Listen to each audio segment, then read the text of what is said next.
Smo v osrčju slovenske Istre. Teh krajev zlahka ne boste našli v vodnikih in razvojnih projektih. To je področje, ki mu je po drugi vojni odtekla vsa življenjska sila. Ljudje so daleč od doma pozabljali na svoje korenine, vasi so se rušile in v ruševinah pokopale svojo preteklost. Vasi se danes spet obnavljajo. V stari kmečki svet prodira nova civilizacija. Ta bahavo briše vse znake neke kulture, da se zdi, kot da ta človek nima nobenih korenin. Poglejmo, kako je v Loparju. Na prvi pogled se nam ne zdi nič posebnega. Staro je izgubilo svoj čar, hiše pa pričajo, da novo brez kritičnosti vdira z vseh vetrov. Bomo še znali brati sporočila starih teras in sklesanih robov. Bomo znali prisluhniti zidovom. Vas Lopar je stara. Neki viri ga omenjajo že v 12. stoletju. Na prelomu iz 17. v 18. stoletje Naldini v svoji koreografiji pravi, da je bila vas zelo številna. Imela je celo 2 cerkvi. Cerkev svetega Jurija in svetega Jerufa.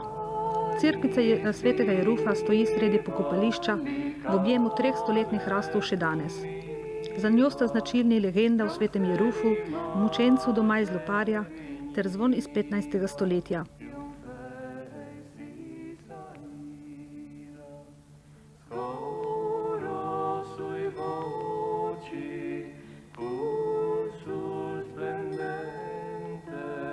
Po prvi svetovni vojni so se ljudje začeli izseljevati v oddaljene kraje. Med vojno je bil Lopar kot zavedna slovenska vas požgan. Pravo opustošenje je doživel po vojni. Kar ni mogla narediti revščina in vojna, je naredila odsotnost človeka, ki je šel za velikimi sanjami. Sedaj je vas na prelomu. Ali bo zbrisala svojo identiteto, ali bo šla naprej obogatena svojo tradicijo.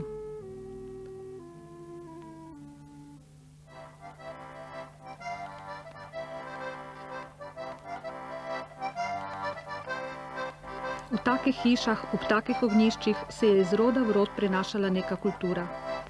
Večeri so bili polni pripovedi o orkotih, strahovih, skrivni poteh v Istro in v Trst.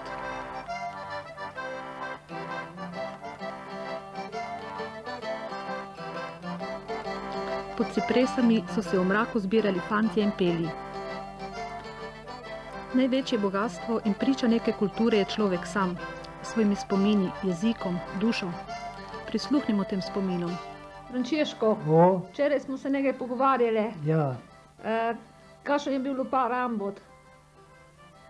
Kakšen je bil? Kakšen je bil Lopar Ambot? Kakšen je bil Lopar, ja. Dosti velika žalost je bila. Ljudje so živeli slabo in so šli enka na kant. In kant, svet se je zadužil, zveste. Anka mene je tako. Saj smo se zadužili, in ki so bila dobra cena, da smo šli par let, bomo plačali. Potem cene so pala dol, eno hišo, duh je bil in tako pa nismo mogli plačati tega dolga. Dokler smo imeli še drugega dolga, pa smo dali na dražbo, na inkant. Pa so šli enka ljudje na Eriko. Tudi, moj sternik je šel. Moj na vodo, moj sternik je stal tukaj, nekaj žijete se slama, ga vol. Pa je 28 leta, jaz sem šel po Huljakon, 28 leta je šel v Ameriko. Koliko ljudi iz Loparja je šlo v Ameriko? Je šlo, treba enih 5-6. Ko so služili šol, da zaplaćati števro? Ja, zaplaćati števro. To je telo, kakšno živino, ne? Ali prašiča, jaz znam, ki sem okolil prašiča, je prišel zdaj mesec, je prišel zaplaćati za davka, če ne da me penjerira, da me zaplene. Jaz sem mogel ga prodati, ko so bili 60-70 kil, sem ga mogel prodati, da zaplaćati davka.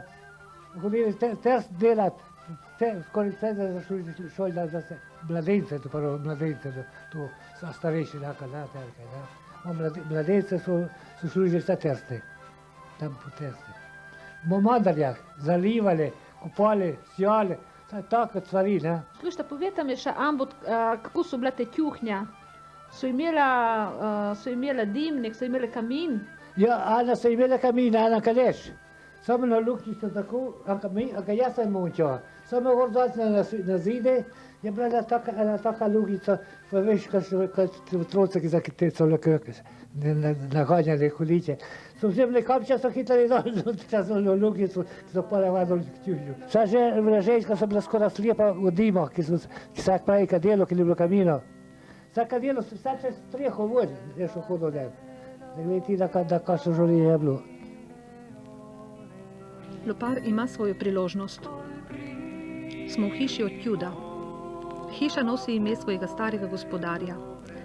Tu je prizorišče razstav, večerov z strani in kraj, kjer se zbirajo elementi naše kulture. Sem prihajajo tudi umetniki. Tu iščejo navdiha za svoje ustvarjanje, ovekovečajo trenutke in puščajo svoje stvaritve. Za njimi na platnu ostajajo baladurji in kamini. Bo nastal tudi lik prvega Šavrina. Letos bo tu raziskovalni tabor. Še vedno je odprto, če bodo pristojni za podeželje, kulturo, voljni za silo krpati praznino na razvoju istrskega podeželja. Od tega je odvisno, ali bodo iz ruševin nastale znamenitosti, ali bomo svojo dediščino spremenili v ponos in kapital.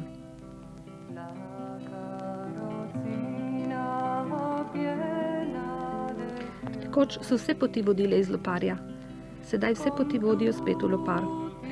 Ima svojo priložnost in postaja mali center istrske kulture. Nekoč, ko bo, če bo, kaj bodo odgovorili odgovorni na vprašanje, so pomagali?